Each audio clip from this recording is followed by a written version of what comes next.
ಪ್ರಿಯ ವಿದ್ಯಾರ್ಥಿಗಳೇ, ಯಾರೆಲ್ಲ PUC ಮುಗಿಸಿ ಒಂದು ಸೆಂಟ್ರಲ್ ಗೌರ್ಮೆಂಟ್ ಯೂನಿವರ್ಸಿಟಿನಲ್ಲಿ ಓದಬೇಕು ಅಂತ ಆಸೆ ಇಟ್ಕೊಂಡಿದ್ರಿ, ಅದರಲ್ಲೂ ನಮ್ಮ ಇಂಡಿಯನ್ ಪೊಲೀಸ್ ಡಿಪಾರ್ಟ್ಮೆಂಟ್ ಅಲ್ಲಿ ಇರ್ಬೋದು, ಇಲ್ಲ ಡಿಫೆನ್ಸ್ ಅಲ್ಲಿ ಇರ್ಬೋದು, ಕೆಲಸ ಮಾಡಬೇಕು ಅಂತ ಆಸೆ ಇಟ್ಕೊಂಡಿದ್ದೀರಿ. ಅಂಥವ್ರಿಗಾಗಿ ಒಂದು ಉತ್ತಮವಾದ ಕೋರ್ಸ್ಗಳ ಬಗ್ಗೆ ಕೋಚಿಂಗ್ ಕೊಡೋ ಅಂತ ಒಂದು ಸೆಂಟ್ರಲ್ ಗೌರ್ಮೆಂಟ್ ಯೂನಿವರ್ಸಿಟಿ ಅದು ಯಾವುದು ಅಂತಂದ್ರೆ ರಾಷ್ಟ್ರೀಯ ರಕ್ಷಾ ಯೂನಿವರ್ಸಿಟಿ, RRU ಅಂತ ಹೇಳಿದೆ. ಅದು ನಮ್ಮ ಇಂಡಿಯಾದಲ್ಲಿ 5 ಕಡೆ ಇದೆ. ಅದರಲ್ಲಿ ನಮ್ಮ ಕರ್ನಾಟಕದಲ್ಲಿ ಶಿವಮೊಗ್ಗದಲ್ಲಿ ಇರೋ ಅಂಥದ್ದು ರಾಷ್ಟ್ರೀಯ ರಕ್ಷಾ ಯೂನಿವರ್ಸಿಟಿ ಅಂತೇಳಿ ಶಿವಮೊಗ್ಗದಲ್ಲಿ ಈ ನಮ್ಮ ಸೌತ್ ಇಂಡಿಯಾದಲ್ಲಿ ಪ್ರಾರಂಭಿಸಿದ್ದಾರೆ. ಇದು RRU ಅನ್ನೋದು ಒಂದು ಪಬ್ಲಿಕ್ ಸೆಂಟ್ರಲ್ ಯೂನಿವರ್ಸಿಟಿ. ಇದನ್ನ ಎಲ್ಲ ಕಂಟ್ರೋಲ್ ಮಾಡೋದು ministry of home affairs, government of India. ಅಂದ್ರೆ ಗೌರ್ಮೆಂಟ್ ಆಫ್ ಇಂಡಿಯಾ ನಡೆಸ್ತಾ ಇರೋಂಥ ಒಂದು ಯೂನಿವರ್ಸಿಟಿ. ನಮ್ಮ ಶಿವಮೊಗ್ಗದಲ್ಲೂ 2023 ನಲ್ಲಿ ಇದು ಪ್ರಾರಂಭವಾಗಿದೆ. ರಾಷ್ಟ್ರೀಯ ರಕ್ಷಾ ಯೂನಿವರ್ಸಿಟಿ ಶಿವಮೊಗ್ಗ ಅಂತೇಳಿ ಮೊದಲು 4 ಇತ್ತು. ಈಗ ನಮ್ಮ ಸೌತ್ ಇಂಡಿಯಾದಲ್ಲಿ ಶಿವಮೊಗ್ಗದಲ್ಲಿ ಸ್ಟಾರ್ಟ್ ಮಾಡಿದ್ದಾರೆ 2023 ನಲ್ಲಿ. The campus offers various undergraduate, postgraduate, diploma programmes, national security ಬಗ್ಗೆ, ಪೊಲೀಸ್ ಸೈನ್ಸ್ ಬಗ್ಗೆ, ರಿಲೇಟೆಡ್ ಫೀಲ್ಡ್ಸ್ ಬಗ್ಗೆ ಟ್ರೈನಿಂಗ್ ಕೊಡ್ತಿದ್ದಾರೆ.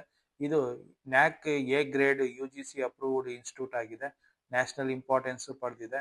ಇದರ ಉದ್ದೇಶ ಏನಂದ್ರೆ leading institute in national security and police education, research ಮತ್ತೆ ಟ್ರೈನಿಂಗ್ ಬಗ್ಗೆ ಕೋಚಿಂಗ್ ಕೊಡುವಂತ ಒಂದು ಇನ್ಸ್ಟಿಟ್ಯೂಟ್. ಇಂಡಿಯಾದಲ್ಲಿ first national security and police university ಅಂತಾನೂ ಕರೀತಾರೆ.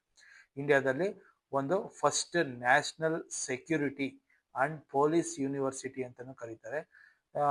ಇನೋವೇಷನ್ ಇರ್ಬೋದು, ಟೆಕ್ನಾಲಜಿ ಇರ್ಬೋದು, ಮತ್ತೆ ರಿಸರ್ಚ್ ಅಲ್ಲಿ ಇದು ತುಂಬಾ ಹೆಸರು ಮಾಡಿರೋಂಥದ್ದು ರಾಷ್ಟ್ರೀಯ ರಕ್ಷಾ ಯೂನಿವರ್ಸಿಟಿ ಅಂತೇಳಿ. ಇದ್ರ ಬ್ರಾಂಚಸ್ ಎಲ್ಲ ಎಲ್ಲೆಲ್ಲಿ ಬರ್ತವೆ ಇಂಡಿಯಾದಲ್ಲಿ ಅಂತಂದ್ರೆ, ಮೈನ್ ಬ್ರಾಂಚ್ ಬಂದು ಗಾಂಧಿನಗರ್ ಗುಜರಾತ್ ಅಲ್ಲಿ ಇದೆ. ಅರುಣಾಚಲ್ ಪ್ರದೇಶ್ ಅಲ್ಲಿ ಒಂದು ಇದೆ. ಅದೇ ರೀತಿ ಉತ್ತರ ಪ್ರದೇಶ್ ಕ್ಯಾಂಪಸ್ ಅಲ್ಲಿ ಲಕ್ನೋದಲ್ಲಿದೆ. ಕರ್ನಾಟಕ ಕ್ಯಾಂಪಸ್ ಬಂದು ಶಿವಮೊಗ್ಗದಲ್ಲಿದೆ. ಇನ್ನೊಂದು ಪುದುಚೇರಿ ಕ್ಯಾಂಪಸ್, ಇನ್ನೊಂದು ಮಧ್ಯಪ್ರದೇಶದ ದಲ್ಲಿ ಭೂಪಾಲ್ ಅಲ್ಲಿ ಇರೋಂಥದ್ದು. ಇಷ್ಟು ರಾಷ್ಟ್ರೀಯ ರಕ್ಷಾ ಯೂನಿವರ್ಸಿಟೀಸ್ ನಮ್ಮ ಇಂಡಿಯಾದಲ್ಲಿ ಇರೋಂಥದ್ದು. ಇಲ್ಲಿ ಪ್ರೋಗ್ರಾಮ್ಸ್ ಎಲ್ಲ ಯಾವ್ಯಾವ ತರ ಪ್ರೋಗ್ರಾಮ್ಸ್ ನಡೀತವೆ ಅಂತಂದ್ರೆ, ಇಲ್ಲಿ BA ಇನ್ ಸೆಕ್ಯೂರಿಟಿ ಮ್ಯಾನೇಜ್ಮೆಂಟ್ ಅಂತ ಬರುತ್ತೆ. ಇದು 4 year programme covering topics like criminal justice, corporate security and internal security ಬಗ್ಗೆ ಟ್ರೈನಿಂಗ್ ಸಿಗುತ್ತೆ. ಅದೇ ರೀತಿ BA or BSc in defence and strategic management ಅಂತ ಬರುತ್ತೆ.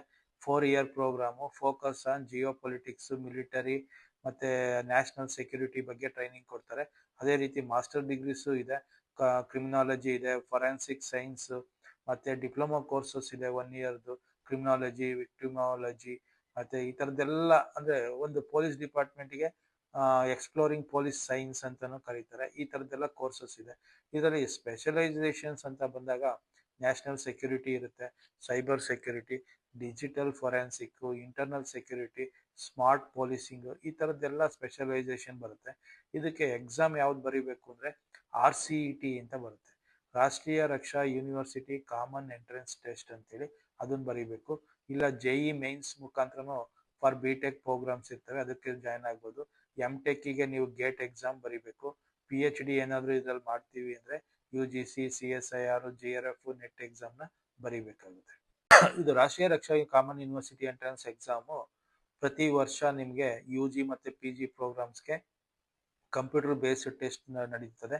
ಇದು ಒಂದು 2 ಇಯರ್ಸ್ ಜನರಲ್ ಅವೇರ್ನೆಸ್, ಇಂಗ್ಲಿಷು, ಈ ತರ ಟೆಕ್ನಿಕಲ್ ಸಬ್ಜೆಕ್ಟ್ಸ್ ಬಗ್ಗೆ ನಿಮಗೆ ಎಕ್ಸಾಮ್ಸ್ ಅಲ್ಲಿ ಇರುತ್ತೆ. ಇದ್ರ ಎಕ್ಸಾಮ್ ಡೇಟ್ಸ್ ಎಲ್ಲ ಯಾವಾಗ ಬರುತ್ತೆ ಅಂದ್ರೆ January 28 ರಿಜಿಸ್ಟ್ರೇಷನ್ ಸ್ಟಾರ್ಟ್ ಆಗುತ್ತೆ, ಮೇ ನಲ್ಲಿ ಎಂಡ್ ಆಗುತ್ತೆ. ಅದೇ ರೀತಿ ಎಕ್ಸಾಮ್ ಡೇಟ್ ಬಂದು May 11 ಎಕ್ಸಾಮ್ ನಡೆಯುತ್ತೆ. ರಿಸಲ್ಟ್ May 20ನೇ ಇದ್ರ ರಿಸಲ್ಟ್ ನ ಕೊಡ್ತಾರೆ. ನೆನ್ಪಿಟ್ಕೊಳ್ಳಿ, ಯಾರೆಲ್ಲ ಬರೀಬೇಕು ಅಂತಿದ್ರಿ ಜನವರಿ ಮಂತ್ ಅಲ್ಲಿ ಇದನ್ನ ವೆಬ್ಸೈಟ್ ಅಬ್ಸರ್ವ್ ಮಾಡಿ ನೀವು ರಿಜಿಸ್ಟ್ರೇಷನ್ ಮಾಡ್ಬೋದು.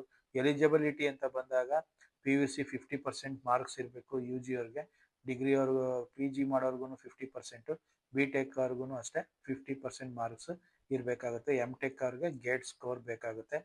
ಎಂಟ್ರೆನ್ಸ್ ಎಕ್ಸಾಮ್ ಯಾವ್ಯಾವ ಎಕ್ಸಾಮ್ ಮುಖಾಂತರ ಇದಕ್ಕೆ ಬರ್ಬೋದು ಅಂತಂದ್ರೆ JEE ಮೈನ್ಸ್ ಮುಖಾಂತರನೂ ಬರ್ಬೋದು, RCET ಅಂತ ಹೇಳಿದ್ವಲ್ಲ ಆ ತರದ್ದು ಅಪ್ಲಿಕೇಶನ್ ಪ್ರೋಸೆಸ್ ಏನಿದೆ ಅಂದ್ರೆ ಆನ್ಲೈನ್ ಅಲ್ಲಿ ನೀವು ಅಪ್ಲಿಕೇಶನ್ ನ ಹಾಕ್ಬೇಕಾಗುತ್ತೆ.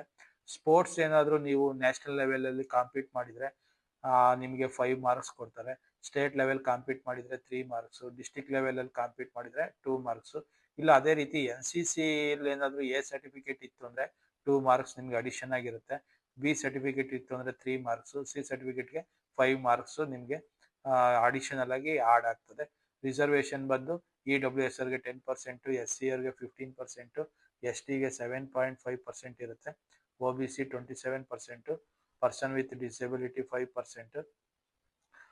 ಅಪ್ಲಿಕೇಶನ್ ಪ್ರೋಸೆಸ್ ಎಲ್ಲ ಯಾವ ತರ ಇದೆ ಅಂದ್ರೆ ಆನ್ಲೈನ್ ಅಲ್ಲಿ ನೀವು RRU ವೆಬ್ಸೈಟ್ಗೆ ಹೋಗಿ ಡಾಕ್ಯುಮೆಂಟ್ಸ್ನೆಲ್ಲ ಅಪ್ಲೋಡ್ ಮಾಡಿ, ಅಪ್ಲಿಕೇಶನ್ ಫೀಸ್ ಅಂತೇಳಿ 500 to 1000 ಇರುತ್ತೆ, ಅಂದ್ರೆ ಸಬ್ಜೆಕ್ಟ್ ಮೇಲೆ ಹೋಗುತ್ತೆ.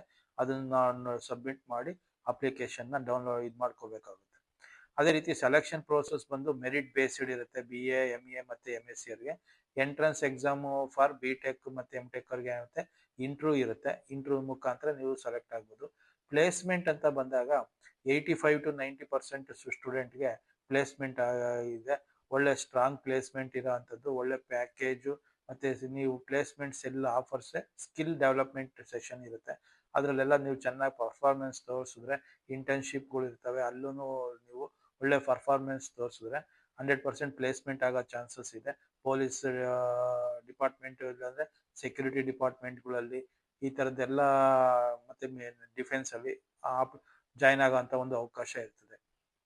ಇದರಲ್ಲಿ ಕ್ಯಾರಿಯರ್ ಅಪಾರ್ಚುನಿಟೀಸ್ ಎಲ್ಲ ಏನೇನು ಬರುತ್ತೆ ಅಂತಂದ್ರೆ ಸೈಬರ್ ಸೆಕ್ಯೂರಿಟಿ ಅನಾಲಿಸ್ಟ್ ಅಂತ ಕರೀತಾರೆ, ನೆಟ್ವರ್ಕ್ ಸೆಕ್ಯೂರಿಟಿ ಇಂಜಿನಿಯರ್ ಅಂತ ಕರೀತಾರೆ, ಫೊರೆನ್ಸಿಕ್ ಇನ್ವೆಸ್ಟಿಗೇಟರ್ ಅಂತಾರೆ, ಥ್ರೆಟ್ ಅನಾಲಿಸ್ಟ್ ಅಂತ ಕರೀತಾರೆ, ಸೆಕ್ಯೂರಿಟಿ ಆಪರೇಷನ್ಸ್ ಅಂತ ಕರೀತಾರೆ, risk management, central armed police force, security agencies, ಈ ಥರದ್ದೆಲ್ಲ ಜಾಬ್ಸ್ ಇರ್ತದೆ. ಇಲ್ಲಿ ಬೇಸ್ಡ್ ಆನ್ ಲರ್ನಿಂಗ್ ಫೀಲ್ಡ್ ಎಕ್ಸ್ಪ್ಲೋಜರ್ಸ್ ಅಂದ್ರೆ ಇಲ್ಲಿ ನಿಮಗೆ ಫೀಲ್ಡ್ ವಿಸಿಟ್ಸ್ ಕರ್ಕೊಂಡು ಹೋಗ್ತಾರೆ.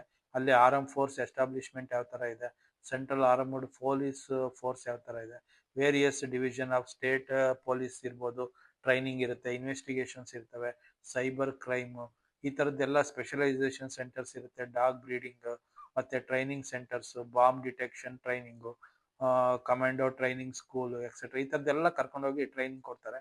ಪೋರ್ಟ್ಸ್ ಅಲ್ಲಿ, ಮೆರಿಟೈನ್ ಎಸ್ಟಾಬ್ಲಿಷ್ಮೆಂಟ್ ಅಲ್ಲಿ, ಮತ್ತೆ ಮೆಡಿಕಲ್ ಅಥಾರಿಟಿ ಮತ್ತೆ ಟ್ರೈನಿಂಗ್ ಇನ್ಸ್ಟಿಟ್ಯೂಷನ್ಸ್ ಅಲ್ಲಿ, ಈ ತರ ಗೌರ್ಮೆಂಟ್ ಸೆಂಟರ್ಸ್ ಅಲ್ಲಿ ಸಚ್ ಆಸ್ ಪ್ರಿಷನ್ಸ್, ಈ ಥರದ್ದೆಲ್ಲ ತುಂಬಾ ಕಡೆ ಅಂದ್ರೆ ಏನ್ ಇನ್ವೆಸ್ಟಿಗೇಷನ್ ಬೇಕಾಗುತ್ತೆ ಅಂತ ಕಡೆ ಎಲ್ಲ ಕರ್ಕೊಂಡೋಗಿ ಫೀಲ್ಡ್ ವಿಸಿಟ್ ಮಾಡಿಸೋಂಥ ಒಂದು ಉತ್ತಮವಾದ ಕೋರ್ಸು. ಅದೇ ರಾಷ್ಟ್ರೀಯ ರಕ್ಷಾ ಯೂನಿವರ್ಸಿಟಿನಲ್ಲಿ ಇರೋ ಅಂಥದ್ದು. ಯಾರೆಲ್ಲ ಡಿಫೆನ್ಸ್ ಇರ್ಬೋದು, ಇಲ್ಲ ಪೊಲೀಸ್ ಅಲ್ಲಿ, ಇಲ್ಲ ಇನ್ವೆಸ್ಟಿಗೇಷನ್ ಅಲ್ಲಿ ಒಂದು ವರ್ಕ್ ಮಾಡಬೇಕು ಅಂತ ಆಸೆ ಇಟ್ಕೊಂಡಿದ್ದೀರಿ, ಅವ್ರಿಗೆ ಒಂದು ಉತ್ತಮವಾದ ಅವಕಾಶ. ಅದರಲ್ಲೂ ನಮ್ಮ ಕರ್ನಾಟಕದಲ್ಲಿ ಶಿವಮೊಗ್ಗದಲ್ಲಿದೆ ರಾಷ್ಟ್ರೀಯ ರಕ್ಷಾ ಯೂನಿವರ್ಸಿಟಿ ಅಂತೇಳಿ. ಇದು ಒಂದು central government institute, all over India ಇರೋ ಅಂಥದ್ದು. ನಮ್ಮ ಕರ್ನಾಟಕದಲ್ಲಿ ಶಿವಮೊಗ್ಗದಲ್ಲಿದೆ. ಒಂದು BSc, BTech, BA, MA, MSc ಎಲ್ಲ ಮಾಡೋ ಅಂಥ ಒಂದು ಅವಕಾಶ. ಒಳ್ಳೆ ಸ್ಪೆಷಲೈಸೇಷನ್ ಇರುತ್ತೆ. ಸೈಬರ್ ಸೆಕ್ಯೂರಿಟಿ ಇರ್ಬೋದು, forensic, smart policing, internal security, digital forensic, ಈ ಥರದ್ದೆಲ್ಲ ಒಂದು ಇನ್ವೆಸ್ಟಿಗೇಷನ್ಗೆ ಬೇಕಾಗಂಥದ್ದೆಲ್ಲ ಇರುತ್ತೆ. ಇದರಲ್ಲೂ JEE ಬರ್ದಿರೋ ಅಂಥವ್ರು ಸಹ ಆ ಸ್ಕೋರ್ ಮುಖಾಂತರ ಡೈರೆಕ್ಟ್ ಎಂಟ್ರಿ ತಗೋಬಹುದು. ಇಲ್ಲಾಂದ್ರೆ RCET ಅಂತೇಳಿ ರಾಷ್ಟ್ರೀಯ Raksha university common entrance test ಅಂತ ಇರುತ್ತೆ, ಅದನ್ನ ಬರೆದು ಅದ್ರ ಮುಖಾಂತರನು ಜಾಯಿನ್ ಆಗ್ಬೋದು. ಒಂದು ಒಳ್ಳೆ ಅವಕಾಶ. ಯಾರೆಲ್ಲ ಜಾಯಿನ್ ಆಗಬೇಕು ಅಂದ್ಕೊಂಡಿದ್ದೀರಿ, ಜನವರಿನಲ್ಲಿ ಅಪ್ಲಿಕೇಶನ್ ಕಾಲ್ ಫಾರ್ ಮಾಡ್ತಾರೆ, ನೋಡ್ಕೊಂಡು ಅವಾಗ ಅಪ್ಲಿಕೇಶನ್ ಹಾಕ್ಕೊಳ್ಳಿ. ಮೇನಲ್ಲಿ ನಿಮಗೆ ರಿಸಲ್ಟ್ ಸಿಗುತ್ತೆ. ಎಲಿಜಿಬಿಲಿಟಿ ಹೇಳಿದೀವಲ್ವಾ, 50% PUC ನಲ್ಲಿ ಇರಬೇಕು UGಗೆ. ಅದೇ ರೀತಿ MTech ಇಲ್ಲಾಂದ್ರೆ MSc ಸೇರ್ಬೇಕು ಅನ್ನೋರು ಗೇಟ್ ಸ್ಕೋರ್ನ ಬರಿಬೇಕಾಗುತ್ತೆ. JEE ಮೈನ್ಸ್ ಮುಖಾಂತರನು ನಾವು ಇಲ್ಲಿ ಜಾಯಿನ್ ಆಗೋ ಅಂತ ಒಂದು ಅವಕಾಶ ಕೊಟ್ಟಿದ್ದಾರೆ. ಯಾರೆಲ್ಲ ಸ್ಪೋರ್ಟ್ಸ್ ಅಲ್ಲಿ ಡಿಸ್ಟ್ರಿಕ್ಟ್ ಲೆವೆಲ್, ಸ್ಟೇಟ್, ನ್ಯಾಷನಲ್ ಆಡಿದ್ರೆ ಅವ್ರಿಗೆಲ್ಲ ಅಡಿಷನಲ್ ಮಾರ್ಕ್ಸ್ನ ಕೊಡ್ತಾರೆ. NCC ಸರ್ಟಿಫಿಕೇಟ್ಸ್ ಇದ್ರೂ ಸಹ A ಸರ್ಟಿಫಿಕೇಟ್ ಇದ್ರೆ 2 ಮಾರ್ಕ್ಸ್, B ಸರ್ಟಿಫಿಕೇಟ್ ಇದ್ರೆ 3 ಮಾರ್ಕ್ಸ್, C ಸರ್ಟಿಫಿಕೇಟ್ ಇದ್ರೆ 5 ಮಾರ್ಕ್ಸ್ನ ಕೊಡುವಂಥ ಅವಕಾಶ ಇದೆ. ಅಪ್ಲಿಕೇಶನ್ ಫೀಸ್ ಬಂದು 500 rupees ಇರುತ್ತೆ. ಇದು ಒಂದು ಸೆಂಟ್ರಲ್ ಗೌರ್ಮೆಂಟ್ ಯೂನಿವರ್ಸಿಟಿ. ಯಾರೆಲ್ಲ ಇಂಟ್ರೆಸ್ಟ್ ಇದೆ ಜಾಯಿನ್ ಆಗ್ರಿ, ಒಳ್ಳೇದಾಗ್ಲಿ. Thank you.